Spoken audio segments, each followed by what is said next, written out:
By 1706, Europe no longer feared France alone.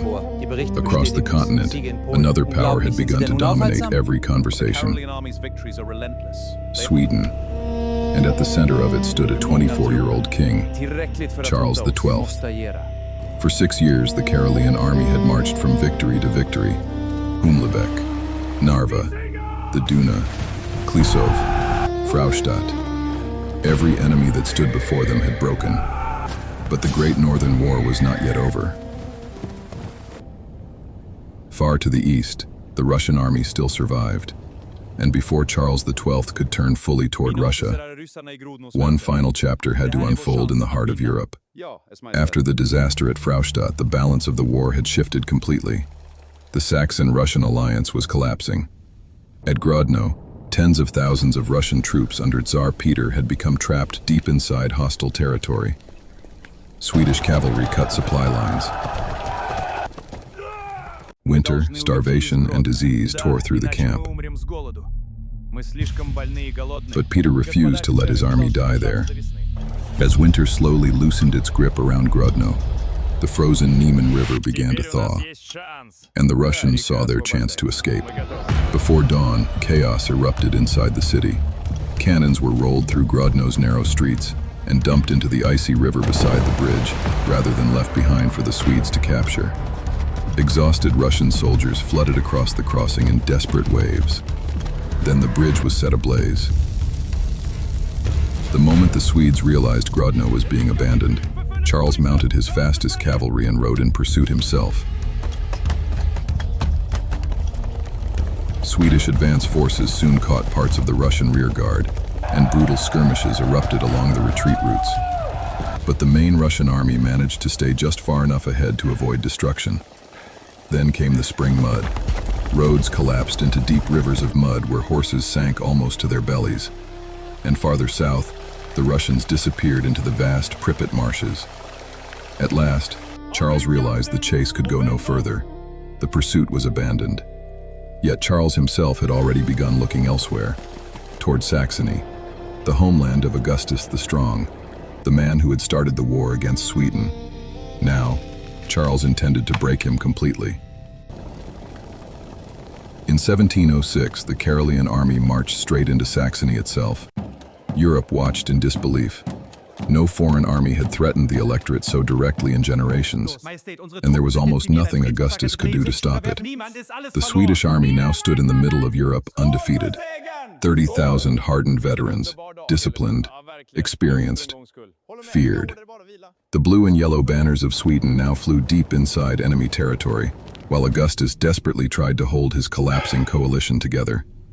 Then came the humiliation, the Treaty of Altranstädt.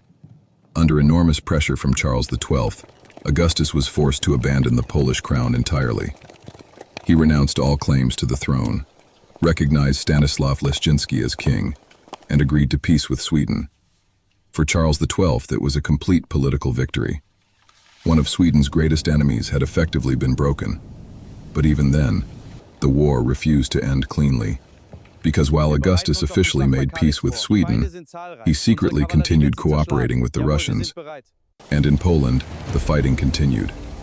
At Kalisz in October 1706, a Swedish force of only around 4,000 men under Arvid Axel Mardefelt, together with roughly 16,000 Polish allies under Potocki, faced an enormous combined Saxon-Polish-Russian army of nearly 36,000 men under Augustus himself and the Russian commander Menshikov.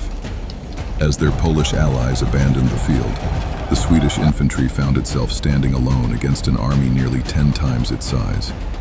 For hours they resisted, inflicting heavy losses and repelling repeated attacks. But courage could not overcome numbers forever. Surrounded and exhausted, the last Swedish formations were finally overwhelmed. Many were killed. Thousands were taken prisoner. But what followed revealed the chaos consuming Augustus himself. Terrified of both Charles XII and Tsar Peter, Augustus tried to play both sides at once. Even after signing peace with Sweden, he had continued fighting alongside the Russians. Now, after Kalisz, the consequences of that double game became impossible to ignore. Though peace had already been agreed, Swedish soldiers had just been defeated by forces fighting under Augustus's banner. Many of the captured Swedes now fell into Russian hands, yet the victory changed nothing. While Augustus celebrated in Poland, Charles XII stood with the Swedish main army in Saxony itself. Facing the threat of invasion and devastation, Augustus had no choice but to yield. He returned to Saxony, met Charles in person, and was forced to honor every condition of the Peace of Altranstädt. He renounced the Polish crown, recognized Stanislaw Leszczynski as king, and released the Swedish officers captured at Kalisz. The battle had been won, but the struggle with Charles XII had been lost. And across Europe, rulers began asking themselves the same question. What would Charles XII do next? The undefeated Swedish army now stood in the heart of Europe. France hoped to gain Sweden as an ally. England and Austria feared exactly that. The possibility of 30,000 battle-hardened Caroleans entering the War of the Spanish Succession alarmed diplomats across the continent. Even the Duke of Marlborough traveled to Altranstädt to meet the Swedish king in person, but Charles revealed little. While Europe speculated, he was already preparing for something else. For nearly a year, the Swedish army rested in Saxony. The ranks were replenished, weapons repaired, horses gathered. The veterans of Narva, Duna, Klisov, Grodnau, Fraustadt, and countless marches stood ready once more. 33,000 seasoned soldiers, battle-hardened, rested, confident.